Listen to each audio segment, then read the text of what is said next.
Ronald from Labor Union TV. How are you this afternoon? We're going to talk about TV and internet and all that stuff. The airwaves belong to the public. Airwaves belong to the public.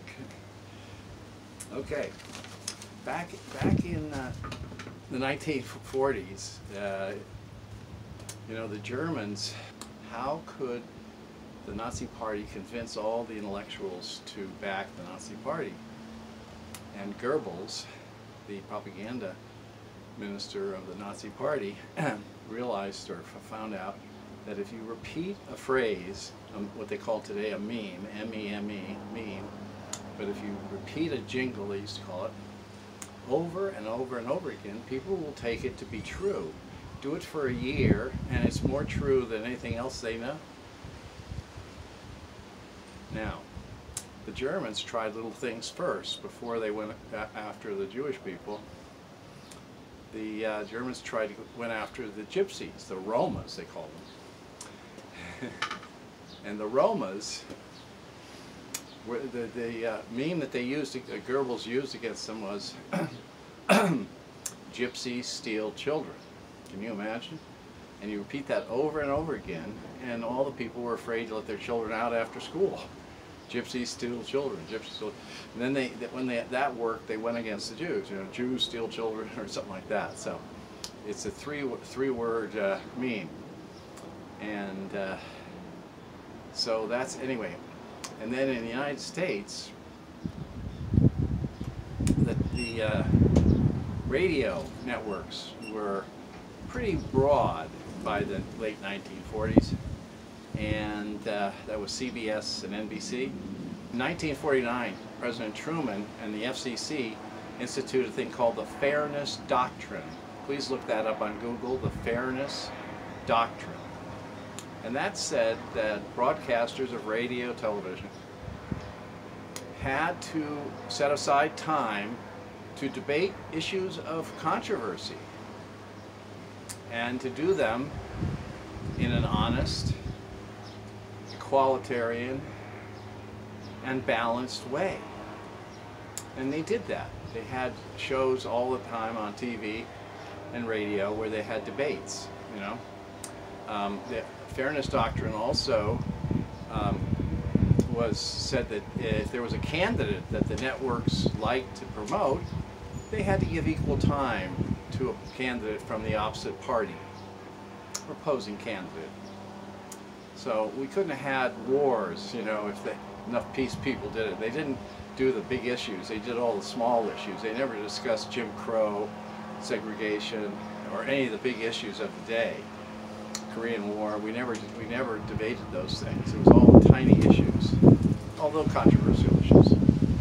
But anyway, so what I'm saying is the Fairness Doctrine didn't stop the parade of lies from the major newspapers leading up to the Vietnam War. It was one lie after another. Every night there was a lie. We're winning is one of the biggest lies. We're winning every night. Oh, we're winning no matter how many body bags we saw. We're winning, we're winning. We used to make a joke about that's winning, what's losing, you know. So the Vietnam War was based on a lot of lies. Tonkin Gulf lie, we are winning, they are coming. The international communist conspiracy from Russia is using Vietnam as a stepping stone to invade the United States. You know, it's like all those lies were put on people that didn't have much geographical knowledge. And so the Vietnam War started with a lot of people in favor of it, you know, and all that. Anyway, so we started a counter media thing against the main TV producers, NBC, CBS, ABC. The first thing was Ralph Nader and the Nader's Raiders worked on the FCC in the 60s. I think the first station was 1962. PBR in Washington, Public Broadcasting Radio. And they set up 1,000 radio or more radio licenses across the country. And this was just the common people got these licenses. You didn't have to be, you couldn't be a big business. So little people got these, and they had 100 listeners or 1,000 listeners in their little communities, and they survived well up into the 90s. And I'll let you know what happened to them then. But anyway, the counterculture to the Vietnam lies was all these radio stations and all these public assets. Nobody watched them. Everybody watched ABC, CBS, NBC. But a few people watched public television. A few people. Maybe 10%. But it was at least an outlet for the truth.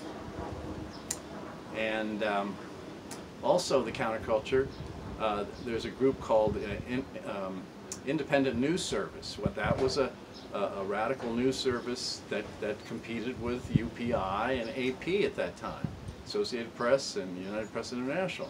These were the wire services. But they were, we're winning, we're winning, we're winning. And so we put out anti-Vietnam films telling the truth. We're losing. And the war is not worth it, and the war is immoral. So we put out a lot of, newsreel film put out a lot of anti-war films. And what else was in that? Oh, there were newspapers, the Village Voice, Los Angeles Weekly. These were counterculture newspapers and newspapers and films that weren't on TV. They were in theaters. We went to our schools. We showed newsreel film to 6 million students at universities across the country. So we were getting the word out, counterculture, but anyway.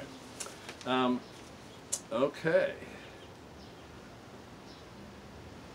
So anyway, the Fairness Doctrine was sort of disregarded all this time, and during the war didn't stop the newsreel war.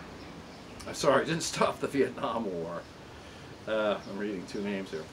And then in 1987, the Fairness Doctrine was repealed by Ronald Reagan. Okay, that ends the first part of our show about the airwaves belong to the people. Airwaves are a public resource.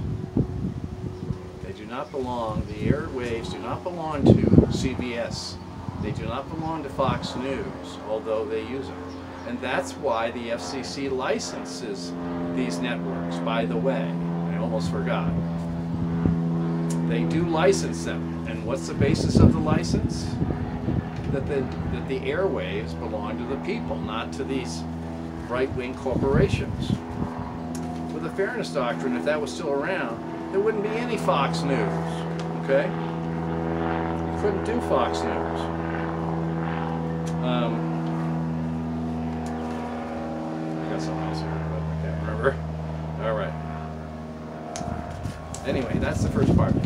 If anybody can help, please go on Labor Union TV, our website, and there's a PayPal there. Please give a donation as much as you can. Thank you very much. Good night.